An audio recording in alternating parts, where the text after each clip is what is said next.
গ্রামের এক বৃদ্ধা মা প্রতিদিন সন্ধ্যায় ছেলের জন্য অপেক্ষা করতেন। তার একমাত্র ছেলে রিয়াজ শহরে চাকরি করত। রিয়াজ শহরে ব্যস্ত জীবন যাপন করত। মায়ের ফোন এলে প্রায় কেটে দিত। এখন ব্যস্ত আছি মা, পরে কথা বলবো। মা প্রতি সপ্তাহে ছেলের প্রিয় খাবার রান্না করে প্যাকেট করে রাখতেন। এই সপ্তাহে রিয়াজের প্রিয় ইলিশ মাছ রান্না করলাম। রাতে বাড়ি ফিরে সে মায়ের সাথে কথা বলতো না। বাবা, খেয়ে যাও, তোমার জন্য খাবার রেখেছি। আমি খেয়ে এসেছি, তুমি শুয়ে পড়ো। মা একা বসে ছেলের ছোটবেলার ছবি দেখে কাঁদতেন। আমি তোকে 9 মাস গর্ভে ধরে কষ্ট করেছি, আজ তুই আমাকে ভুলে গেলি। তার স্ত্রী বারবার বলতো, তুমি মায়ের সাথে একটু সময় কাটাও, উনি খুব একা। আমার অনেক কাজ, পরে দেখব।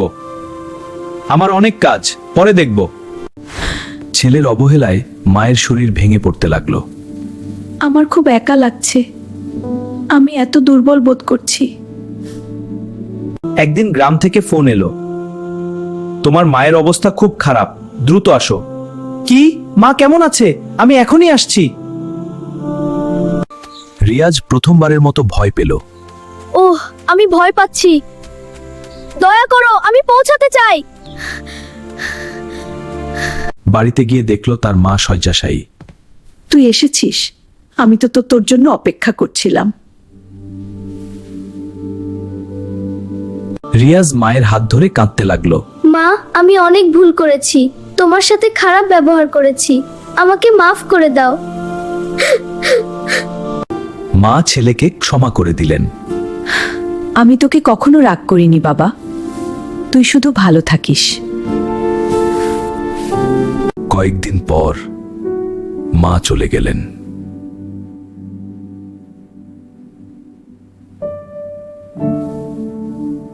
রিয়াজ মায়ের কবরের পাশে বসে শিশুর মতো কাঁদছিল।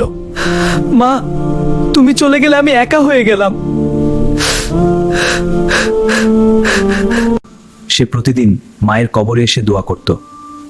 মা, আমি আজও এসেছি তোমার কাছে দোয়া করতে, আমার জন্য ক্ষমা প্রার্থনা করি। আমি প্রতিদিন আসব, যতদিন না তুমি ক্ষমা করো। রিয়াজ এখন তার ছেলে মেয়েদের মায়ের প্রতি সম্মান করতে শেখায়। আমরা মাকে খুব ভালোবাসি। খুব ভালো, এখন বড়দেরও সম্মান করতে হবে। হ্যাঁ বাবা, আমরা সবসময় মনে রাখবো। সে প্রতিদিন মায়ের ছবি দেখে কাঁদত।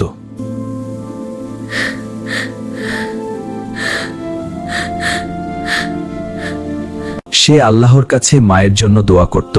হে আল্লাহ, আমার মাকে ক্ষমা করুন, আমি তার সাথে ভালো ব্যবহার করতে পারিনি, দয়া করে তাকে জান্নাত দিন, আমিন। সে এখন তার সন্তানদের মায়ের গল্প শোনায়। তোমাদের দাদি খুব ভালো মানুষ ছিলেন, তিনি সবাইকে পরিবারকে সাহায্য করেছিলেন। হ্যাঁ, তিনি আমাদের শিখিয়েছেন সবসময় ভালো কাজ করতে।